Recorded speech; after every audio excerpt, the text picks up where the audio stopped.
one person to represent the group's views to the board. Depending on the number of persons present, the school board chair reserves the right to set future time limitations to allow participation in the allotted time. The board should not allow negative comments in a public session about individual employees or students. Specific factual information or recitation of existing policy may be furnished in response to inquiries, but the board should not deliberate or decide on any issue that's not included on the agenda posted with the notice of the meeting. If there are more requests and time available, priority be given to persons residing in the Big Fork Grand Rapids School District.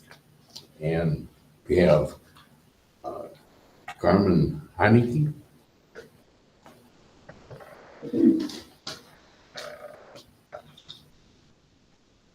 Welcome. Thank you. Hi, my name is Carmen Heineke, and I am one of the committee members for the Big Fork School Advisory Committee. So I'm providing a report from our last meeting. We met on July 16th. Mr. Gross, Mr. DeCoster, Mr. Schroeder, and several of our regular committee members were in attendance. Our committee chair arranged for a volunteer facilitator to lead us through strategic planning and priority settings. During this session, we revisited our mission and purpose of this committee, reaffirming our commitment to enhance the overall educational experience and success of our students from the Big Fork area. Using a strategic planning framework, committee members brainstormed ideas to shape priorities for future work and planning. The priorities identified fell into 6 categories or strategies: a strong K-12 music program, improved educational experience for students, transparent budget and adequate funding, improved collaboration and community support, establish creative educational pathways, and enhance extracurriculars. Mr. Gross and Mr. DeCoster updated the committee on district activities, including the hiring of a K-12 music teacher. The committee has expressed a strong desire for rebuilding our music program by helping to coordinate with other music staff in the district and a Tasca Strings program, supporting the organization of a music boosters group, and establishing a strong relationship with the Edge Center and other community establishments. The committee looks forward to working through our priorities as we approach the 2024-25 school year. Thank you. Any questions? How are you feeling about the process? Like, how are you feeling? I feel great. Good. I feel we have a very strong representation of parents, community members, teachers. We're very engaged and really hopeful that we can move forwards and bring back some of the things that the school is missing. Music, I'm very passionate about it. I played in the Itasca Symphony Orchestra for 20 years. I have a degree in music from Concordia, and my sister actually was a band director in Big Fork 20 years ago, and for Mr. Gross in Deer River. So yeah, music is very important. It's very important to the community. It's missed, and we are committed to bringing back those missing services. Thank you. Thanks. Matt and John, District Threat and Emergency Response Team update. Thank you. This is the meeting or scheduled meeting when we take time just to go over where we're at with the different district work. Tonight specifically the District Threat and Emergency Response Team, and just rewinding a little bit back to a year ago, we gave our first, I don't want to say our first, but really first after a reset, so to speak, of that team and what that team's priorities had been. And Julie, I don't know if we can share this. I can do that. Yep.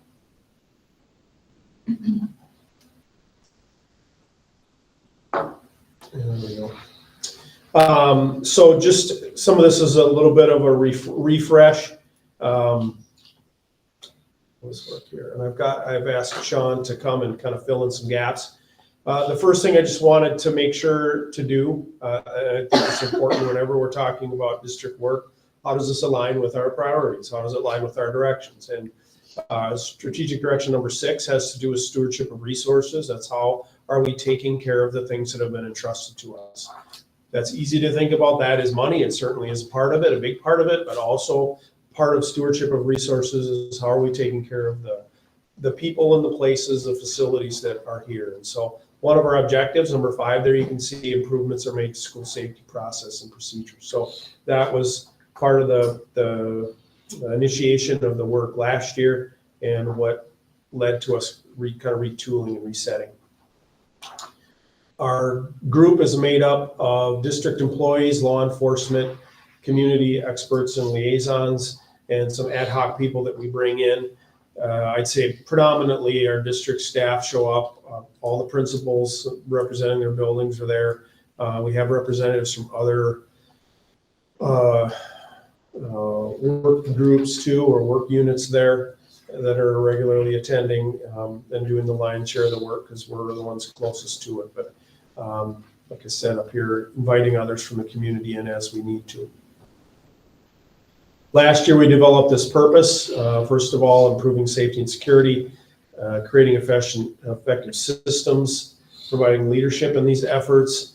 One of the things that we're working towards in a lot of our areas is creating consistency and clarity, and then ensuring that we have what we need and that our staff are appropriately trained.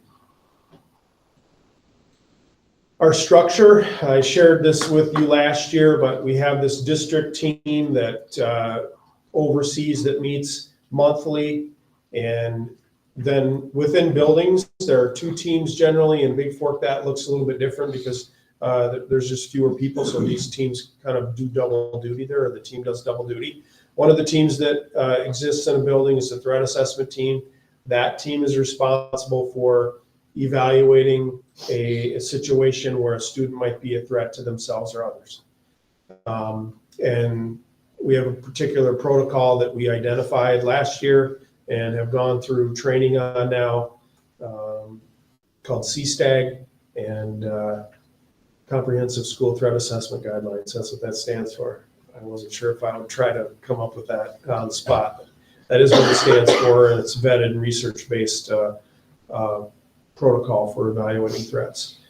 Again, the purpose of identifying that one is having a program or a process that we could go through that would be the same. So if Sean has a threat at West, how we handle that, or the tool we're using, the process we're using to evaluate that threat is the same as the process and tool we use at the high school. The outcome might be different, but the questions we're asking and the type of people that are there thinking around that are the same. The second group that meets is the emergency response team, and this is the group that's responsible for thinking through what do fire drills look like here, how do we respond in these particular cases or situations, and to things that might be unique to our building. Sean, I don't know if you want to talk about you brought up a really good example today based on, choking and developmental age of kids and things like that, what that looks like, and the handling threats that are more predominant maybe. I think one of the last slides that Matt has, there's a line on there about practicing things that are more likely to happen. So, and one of the other hats I wear for the fire department, it's something that sometimes you can get caught up in the real flashy things, but you forget to practice the things that are most likely to happen. It doesn't mean that you don't practice. It doesn't mean that you don't practice and prepare for kind of everything, but spending time on things that you may encounter you're more likely to encounter. So for example, West will have kindergarten, 1st and 2nd grade students. We're much more likely to see a student choke while they eat. So to go into a school year where we're merging staff, making sure that the group that comes in there knows, okay, not only whether you're trained or not, and things like the Heimlich, it's like, where do you find the de-choking devices? What are our practices for that building? I had talked, and I didn't mean it as a joke, I just meant as a staff that's getting older now to be aware of where the AEDs are. So for example, our building, there's 2 very specific locations, and when we start the year, I'm not going to assume everybody knows where it is. Part of our training will be, this is where it is, this is what it looks like, this is what you do, and then before the end of the week, please ensure that you've gone to look at it, open the box, make sure that you know how it works. But it is, you don't want to get caught up in what gets the media's attention or the social media attention. Yes, you need to be prepared for it, but you also need to be prepared for things that are much more likely to happen. So thankfully the group responds well when I say, hey, just keep in mind, I know this isn't a violent critical incident, but have you talked about first aid response? Have you talked about AEDs, dechokers, where the nurse is, how to get a hold of them? So yeah. Good example, thanks, Sean. Our priorities for last year, and we were real successful. We got 5 of the 6 done last year, and so we're carrying over the bottom one, but we did get that threat assessment program finalized and consistent across districts. We identified a reunification process that we're going to be consistently using, and so that's in place. And I think Sean shared with you at one point that wheeled cart of things. That's really what's behind that. Getting consistency around our crisis plans and how we're using NAV 360, the software into that, getting a training plan in place and executing that. So like we did last year, this year we have 2 early outs dedicated to crisis training for our staff. And we took some feedback from our staff about when those are. We had one right at the beginning of the year last year, like our very first early out. We got some feedback from staff going, we're not sure the first Wednesday of school is like, it's not the feel good time to be, doing that. So we took some feedback there and changed it up a little bit, addressing some of those urgent things that Sean mentioned, but getting into the training in a couple weeks in. But that radios and communication protocol piece, there are some equipment needs and going through, the number of radios we have in the district is significant, and we have a mix. We have some 800 megahertz radios that we got through the county grant that are, we can broadcast with buses and kind of everywhere. But we also have some smaller handheld radios that we use at recess and that are a lot less range and a lot less powerful and a lot less expensive. And so, but every one of those kinds of radios has a shelf life and a useful life. And so, we're in the process of evaluating where we're at with updating those. For 24-25, we met, I think it was last week or the week before, I can't remember now, the summer's rolling here, but we talked about priorities. There's a few more on here, and so I was originally concerned about how many of them, but some of these are kind of one-time items that we'll be able to check off. Again, having our training plan in place. All of our building staff went through CSTAG training 1, and there were 8 modules, video. It wasn't like a 10-minute thing and you're done. It was what is school threat assessment? What's the history of violence in schools? And there's tons of misperceptions about violence in schools and the relative safety of schools compared to the community at large. Schools in general are much more safe than other areas of our community based on the data. It's obviously terrible when things happen, but again, looking at the data for how we feel about things is important. That radio is one I mentioned. Taking that reunification process now and walking through, okay, what would happen if, how would this play out? It's one thing to have the box and talk through it. It's another thing to get together with first responders and school staff to go, okay, let's just have a sandbox session and see how this would roll out. We're trying to get a lot of our materials out there digitally for staff as we have more and more content, making it easier for people to see and access resources. So getting a site out there where people can go and find, how do I get to Alice? How do I get to NAV 360? What are we doing? Are there some training videos there? Even if they're quick, we could put one up about using the de-choking device that Sean mentioned, just so to refresh. So that people can access that in real time or 24/7. Consistency and making sure our building plans, there's NAV 360 is like a lot of software systems. It has an incredible amount of capabilities. We're using it, probably a couple inches deep. And so wanting to make sure that we have established, and you'll see this a little bit later down there too, but establish some baseline about what should be in there or how we are using at each site as a minimum. And And then building off of that, and then that bottom one, like Sean said, training on those crisis items that are more likely to occur with respect to buildings. In Sean's building, where those K2 kiddos are, that choking thing's probably more important. As the kids get older, Narcan is probably more important than choking. So like which one's more important for which age level? So those are the priorities that we're looking at for the upcoming school year. That's kind of the update. Questions for Sean or myself? Did we get the weather radios from Dasovich? Yes.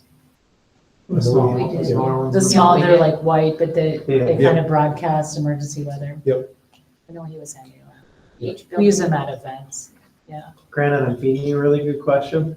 One question I wouldn't even think to ask would be, is this work residing solely in threat and safety? And the answer is it's not. It's interesting because we had, was it Cohasset that the power went out? Yep. So Cohasset, the power is going out, and whether there was a concern or not what was gonna happen, when I heard through our radios that their power was out, because we had already gone through the process of making the reunification kits and what would we do if we had to reunify, for example, west, inside, opposite, all these different scenarios, that when it was looking likely that class might have to go somewhere, I already had everything mapped out with the rooms. I wouldn't have had to really do anything other than go hit print. Here are all the rooms that you're gonna be in, here are the bathrooms that you're gonna use, here's the schedule that you're gonna fall into, all the radios that we had in place. So most of this work, if you just looked at it in context, you'd be like, oh, that's just for this. Nope, it hits everywhere. Even the list of priorities for this coming year with CSTAG, it's like if we never had to use it for the worst case scenario, there's all these middle of the road and like we were getting how people are being trained and what they're being exposed to, even if they never use it, it just applies everywhere. The dechoker one, because people probably look that up, that's not the first level. The first level is the Heimlich still. That's kind of a knock against that device is why don't you do the Heimlich? The dechoker is there for when it doesn't work, and the best training, it's a plunger for your face. I know that's not how they market it, but it really is like if we had a child choking like on a hot dog, and if you're a parent and you've been through that and the Heimlich's not working, yes, you're still calling 911 because you've been trained and you've gone through all this and everybody's calm, but to know where that dechoker is and what it's for in that given setting. So yeah, I look at this page and it's like it's extremely daunting what we've taken on over the last couple of years or however many years, but there's so much we're doing behind the scenes that people don't even realize. There's a lot of good going on. I think Sean's point too, and just, that reunification piece, like we think about it in terms of the most drastic time when we would need it, but just in the past few years, we've had power out probably 3 or 4 times. We've had water go down at least 2 times. We had a issue with our ventilation system that required us to evacuate our gyms in 2020. So, I mean, those are the kinds of things, to Sean's point, that are much more likely to happen.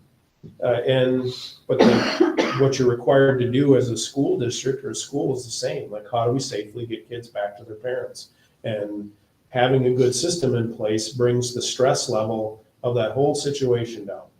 And so it's a useful process. And like I said, we're going to be doing some more practice in the event. And we've been fortunate so far that, you get down to that final few minutes, like, okay, if the power doesn't come back and then on in the next 10 minutes, we're going to have to call it, or the water doesn't come back on soon, we're going to have to call it. And fortunately, we've been able to get by, but it's good to know that we have those things in place and that kind of thing. So it's been good.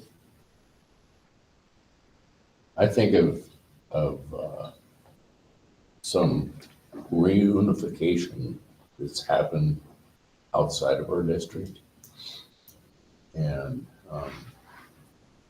for example, where would the high school go? Mm-hmm. The arena is where the high school would go first, and then if they had to go somewhere besides the arena, they could use the middle school too. So they've got a couple of those sites identified outside of their building. Is that what you mean? Yeah. So every site has 2 places identified that this would be the primary site and then the secondary Okay, site. where would Big Fork go? That's my next question. I can't remember if it's the hospital or where. I know that we're a secondary, or we're a site for the hospital. If they had to relocate their services and facilities, we would service that for them, and I think it's reciprocated. Okay, let's go around the schools then. Where, It's a test. It's a test. Well, Yeah, yeah, the yeah. good news is, I mean, we could even ask you, Ben, and for, not to like try to trick you, but for the most part, you'd be like, well, we'd probably be here. And we'd either say, yep, that makes sense, or we'd say, no, that doesn't make sense, and this is why. And sometimes it's, because I would assume when we meet Thursday with the different first responding agencies, there will be some things that they'll tell us, that was a great idea, I'm glad you had it in place, you need to change it. And it'll be things like you forgot to take into account where dispatch is and where the train tracks are. Yeah. So it's things that they're used to, but yeah, I mean, a lot of it would make really complete sense. For my side, I've told Clayton, I said, it's nothing against anybody else. I feel completely comfortable when I'm there. The nice thing about the systems that we're putting in place is if I'm not there, what would we do? Yeah. Because we don't want to depend on any one person, any one situation. But even when you bring up the hospital, when we talked to the pillars, it became well, absolutely, you guys could come our way. But what you're seeing now is rather than principals or staff putting things to paper, they're actually going and doing it. So Clayton and I, on one of our off days, we went to the pillars and we took a tour. And what started as, well, we would go to the pillars, turned into, if that's not our first choice anymore, and I could tell you why, but if we had to go there, this is where every single grade level would go, because they don't have a large space like we do. And then when you talk about one of the neighboring schools, we become their place to go. Like if we have to go, or they have to come. Yeah, it's And it depends interesting, because a on- lot of them make sense, but then Yeah. you're like, why didn't you pick that one? Oh, I didn't think of that. And like a train, Mhm. that's completely Right. separate. Right. Because you can't Shuffle. shuffle. Like the high school, I mean, all of our sites present an interesting scenario. That's why the work with, especially law enforcement, because a lot of our plans hinge on the support of others and then knowing what to do. And even if they responded and didn't know what to do, they at least know where to look. Like they would come to the emergency and go, okay, I know we're supposed to see you for this. And then in 10 minutes, we're gonna know what we're doing. I forgot to mention, I'm glad Sean did, Thursday, we're meeting with local first responders to go over our plans too, to kind of get their feedback on it too, so. Like I said, I'm assuming that was a good idea, Sean, but no. Yeah. Okay, but at least we had something in place, Yeah. and now we have more people peeling back the layers of how they would respond. Okay, Thanks. All right. okay. This session is closed.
Pledge of allegiance.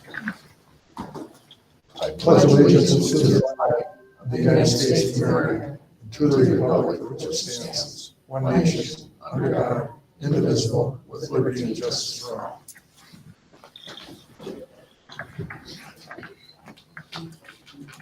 Could I have a motion to So approve moved. the agenda? Second. All those in favor say aye. Aye. Opposed? Motion carried. Highest student achievement is nothing. Safe and welcoming learning environment, nothing. And effective and efficient systems. Nathan Norton, you're up. Oh, that was me up there on the facilities update. That's good. Thanks for getting me up there. So Nathan Norton with ICS Project Manager. Thanks for having me. I'll give a brief update on the high school project. So we meet every week. We have a construction meeting on site. Last Thursday, we had a steering committee meeting in this building with some of the board members here. I'll start from the top down, the 5th floor. So we have the air handler units are set in place. Electrical connections are occurring right now. And the ductwork in that room is now being connected. So on track. Maybe I should start with one thing for Pat's sake. We are on budget and on schedule. just started that. 4th floor, we have in the, we decided to carpet that area. So the carpet is 90% complete. There's one area we left out. And there was a little bit of asbestos left, some of the flooring and the walls up there. That has now been abated. So you'll be getting all the abatement out, or all the asbestos out up there. On 3rd floor, some good news. We're like a week and a half ahead of schedule. We are final cleaning the 3rd floor, which is the bigger floor. And maintenance staff, not teaching staff, but maintenance staff is able to move in, start seal coating the floors and starting to get stuff moved in. So 3rd floor is ahead of schedule. 1st floor is also going to be ahead because that's going to be starting to turn over to maintenance staff next week. 2nd floor is the big one where the cafeteria is. There's a lot of work to be in there, but with the 2 floors finishing up early, everybody's going to be focused in on the 2nd floor, wrapping up the ductwork and connecting with VAVs. But so far, everything's right on track. Phase 1 let us capture most of the surprises that you get during construction from last year. So we knew a lot going into phase 2. So that helped. Any questions? Yes. I'm just gonna ask it again. School's just around the corner. Are we gonna make it? We're going to make it. Yeah. Okay. Yeah, we're in That's good good. shape. Yeah. I think staff will be glad to hear that and less anxiety for them, so appreciate that. Right. Switchgear, I mean, our electric is here. There's no lead time issues on your particular project. So that's not to be said across the state right now with some other, we call them summer slams, when we try to squeeze them in before kids show up, and there's a lot of delays everywhere, but you guys are in good shape. Mr. Chair, one other question. Last week at the facilities meeting, we talked about possibly changing out some lights in the stairwells. Mhm. Do we identify how many lights there are? There was, I think 31 we talked about. We walked through and took a look at them. They were not the ones that we had in stock, but they are a cheap one. They were not the ones that were salvaged from a previous project, so we couldn't salvage them, but they were an in-stock item. But you're right, they're very old lights that are gonna have to be replaced with the new code going into effect. So they did just start working on those lights. Okay, so they are gonna get switched out then, or? Yes. Okay, good, thank you. Thanks. Anything else? Thank you. All right. Thank you. Thanks.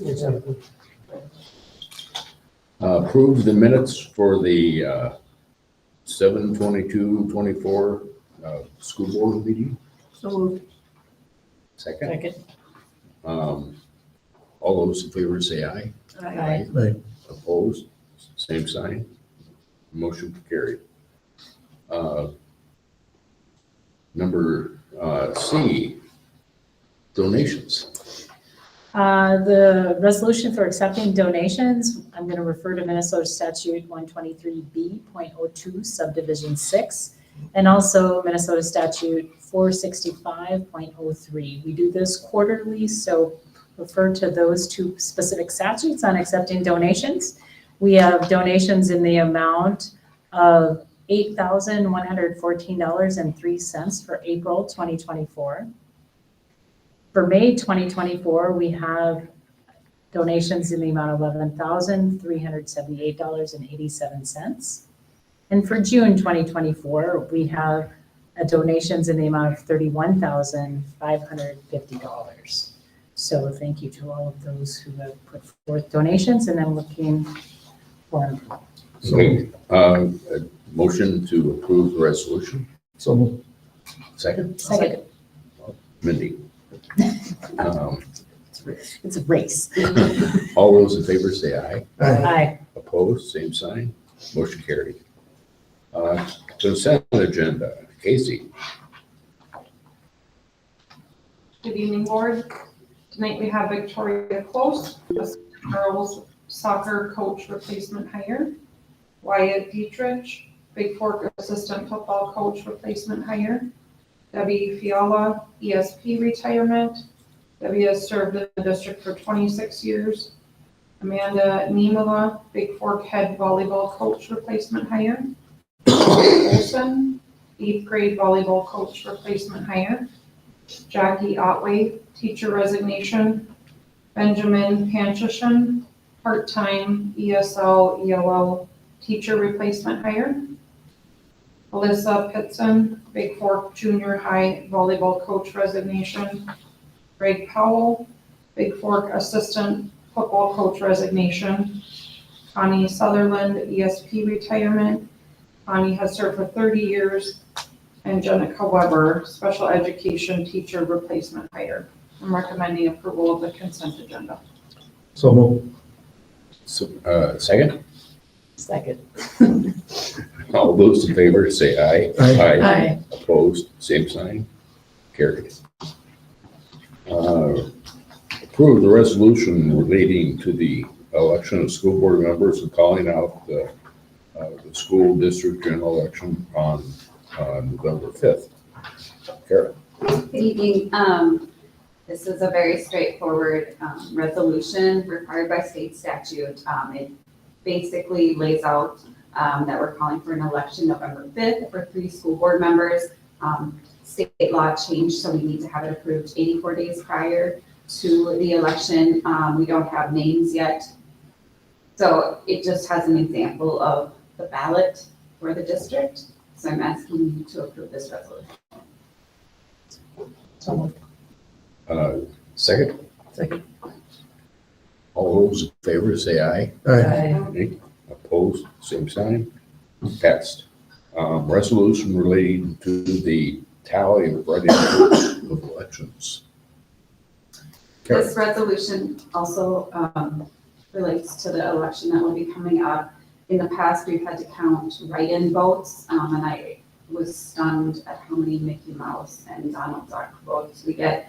With this resolution, we will no longer have to report those unless they are greater than the lowest actual person on the ballot's vote. So if someone on the ballot got 100 votes and Donald Duck got 101, we would have to report how many votes Donald Duck got. So this will prevent us from having to report every write-in vote that we get. So moved. Second, Second. Mr. Chair. yes. Kara, just for the community's sake, we're having the county run the election for us, correct? As we've done in the Correct, past. So we just make the report of it, the results Yes, of the election, we make the report to the Secretary of State. yes. Okay, thank you. Resolution approved. Vote no. Aye. Aye. Same sign. Approved. Milk and bread products, primary food service. In accordance with state statute, we have to go out for bids for our food service providers. Sandstrom was selected for our dairy provider. Hannah Gold was selected for our bread provider and Upper Lakes for our primary food provider. They were each the only bidder in those categories, and we're recommending that the board approve these bids. Can I have a motion to approve? So moved. Second? Second. Second, okay. All in favor, say aye. Aye. Opposed, same sign, approved. Matt, second reading and approved policy 302, superintendent with revised organizational chart. Thank you. At our last meeting, I shared the updated organizational chart that reflected the changes that were predominantly from the changes in staffing that we've had, from reductions as well as the taking on of duties from IASC and Nashwauk Keewatin, and I would recommend approval. So moved. Second? Second. Okay, motion to approve. All those in favor say aye. Aye. Opposed, same sign, motion carried. And accept the second reading or approved policy 507.5, school resource officers. Matt? This policy was reviewed by the policy review committee. It's consistent with law and our as well as the job description for the school resource officer that we have in place. So I recommend approval. Motion to accept. So moved. So moved. Second. Second. All those in favor say aye. Aye. Opposed, motion carried. What have you been doing lately?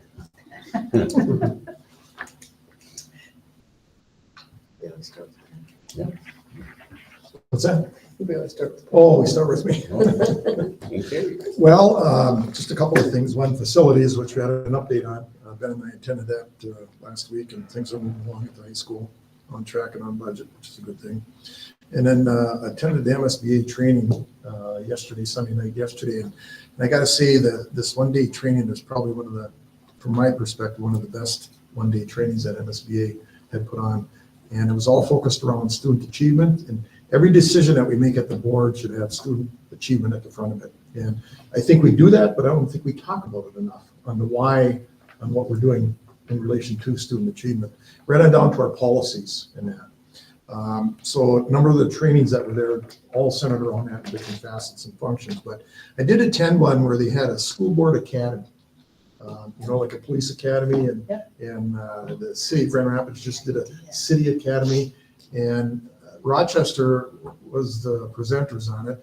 It was interesting, and their take on doing it is they're doing it around election season with the hope of educating potential candidates on what the school board actually does.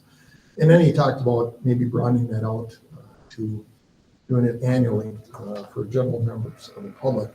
And Mark and I were talking about it on the way back from the training yesterday about, I think there's another avenue for us to educate our public on what the school is actually all about, from finances to policies to the operation of it. The question is who's going to take it on internally to do it, right? But I'd like to have some future discussions on it and see if something maybe we can put together, and thinking what might be on the horizon for us down the way. It might be something to think about with it. And I just, Melissa mentioned the donations, and I can't thank the public enough, from the private individuals to the organizations to the businesses that we partner up with for all the activities that people donate to the district to help us function going forward. So just thank you to those groups and organizations that continue to donate to us. And then hats off to Debbie and Connie. That's 56 years of experience leaving the district. And again, I just don't think you replace that. So congratulations to those two, and wish them well in their retirement. So that's all I have, Mr. Chairman. Andy? I don't have any. Melissa? I wasn't able to attend the ESP meeting that happened this past week. I was gone for another training. But David did send me a note and said that Anna will be taking over as the chairperson for this committee, and will be moving to quarterly meetings. They were monthly. So made lots of progress, lots of relationships have been built. So that's good movement on that side.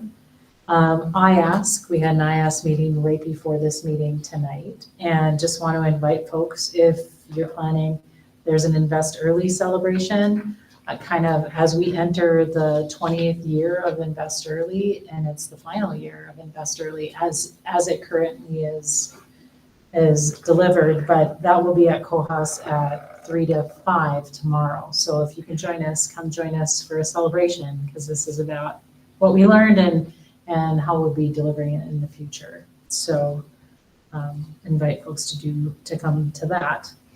As well as IASK is in the middle of doing lots of works, right? We start the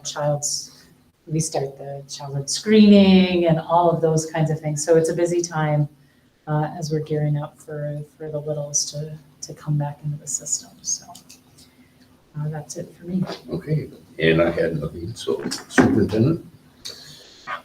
Thank you. We got through some more staffing. We've got most of our positions filled. I think there'll be a handful on our next meeting, and that should pretty much wrap it up. We hate to push things off as far, but there's just dominoes that fall, and so we're kind of reacting to that.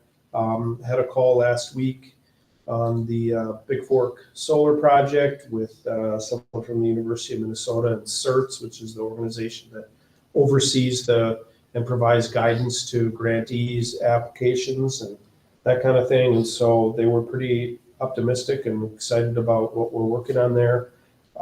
Speaking of grants, as I think I previously mentioned, we did receive a Safe Routes to School grant for the work at our GEMS and the drop-off. And so we have kind of in the final stages of that plan about what that will look like, and that will eventually come to you for approval. And it essentially, like happens at our west and east schools, separates our bus traffic from our parent traffic much, much better than it does now. And so working through that would be scheduled for going out to bid this winter for next summer's work. So working through that. David, I don't know if he has a question about one of those two items.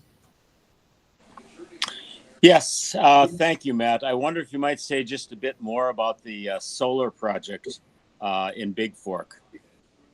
Sure. So the application, kind of like a pre-application, but a notification that we're applying was due on July 31st. So that's been submitted. That's, kind of gets our name into a queue at the state. They review the applications that they've gotten, and then those that are deemed to be kind of meet criteria would be invited to go to the second round. And that application is due in November, I believe, November 2nd, maybe. Continuing to work with Ideal Energy, and again, every step along the way, they continue to prove that that was a good choice. They've done a lot of these projects through this program.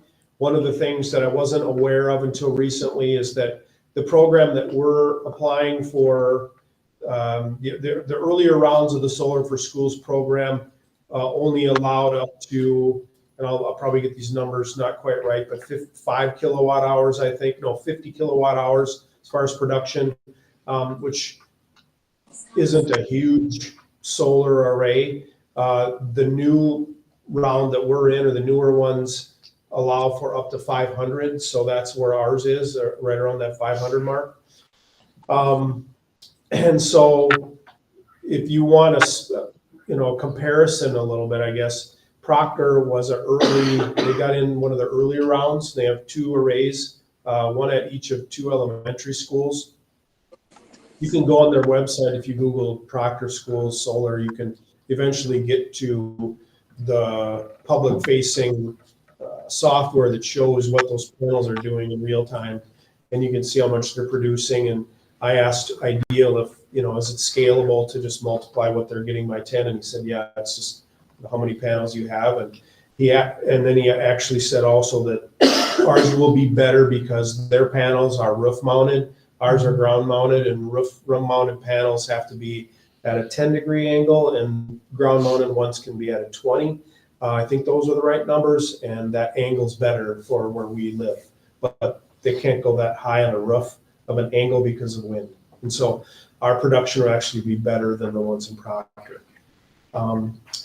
And so I asked some questions. I got some feedback from some, our partners at ICS, like make sure you're asking these kinds of questions about panels. And so actually I asked the individual from CERTS about that rather than, Ideal, and got some really good information from them about the type and quality of panels that we should make sure end up there so that we're not dealing with hail problems and other things to make sure and include in that are included in the prospectus, and they have been. And so we also had a brief conversation. There is a solar panel company on the range. They produce solar panels, and so I asked some questions about that and what kind of panels they produce and if that's a good fit for our project. And so at least exploring that option. That also, again, would be something we'd be looking at for next summer. The panels, during the winter, they're producing electricity still. The sun is melting the panels, clears the panels off, but the production's way less. In the summer is when the panels are actually overproducing consumption. And so that's when the district generates revenue. And there are a couple ways that payback can come on through these solar programs. One of them is that the electricity can be purchased back. Another is that you get a credit for the electricity on your future bill, which actually ends up being better in terms of the value of that. And that's the way that the program that we're working on would be set up, so that we would get a credit on an electric bill. So that also has an advantage to us. So yeah, Carmen was here tonight. We shared this information with the Big Fork School Advisory Committee, and they were really excited about it. I checked with 3 teachers there that I expected to be involved in the curriculum side of it, because that's part of the program as well. They're very excited about it. Renewable energy is part of the 5th grade science standards. And so Mrs. Carnahan up there is pretty excited. Elliot Wolfson is excited. It's going to be right out his window, and I knew this would be right up his alley. So he was pretty excited about it as well. So I think it's a great opportunity. Like I said, the second kind of application round comes in November, and we're in a little bit of a wait and see game now. I did get a confirmation from the state that our application was submitted and received. So now it's just waiting game. Thank you. I'm very proud of us for being on the front end of this and being leaders in this area. Yeah, so CERTS, let me see, I think I can probably tell you. It is it's like a division of the University of Minnesota that is responsible for rural energy or renewable energy. Trying to find this acronym here. But they are essentially contracted with, as part of this program, to assist in the assist in the process, answer questions. Yeah, CERTS is the acronym. And Matt, this is a fully granted program. It's not any expense to the district. That's right. Yep, it would be entirely paid for by Clean Energy Resource Team. There we go. Okay. It's entirely covered by the grant and the reduction in electricity costs. There'd be no cost to the school district out of pocket. Thank you, Matt. Announcements are on the school board posting site or at ISD 318 Educational Center site. Other business. Mr. Chair, I just want to alert the board and Matt, this had a call from a parent last night concerned about the cell phone policy of some of the wording on it. And I asked her to put her concerns in an email and send it to Matt and CC the board so everybody's in the loop on it. I advise her that it's going to be a work in progress as we move forward on the start of the school year. There's probably going to be some changes in implementation of some different things going forward. So if you get that email, that's what it's about, so. Just for folks' knowledge, the policy review committee has been canceled for the 8th, so. Okay, anyone for public input? No, there's no one that signed up. This meeting is Just for folks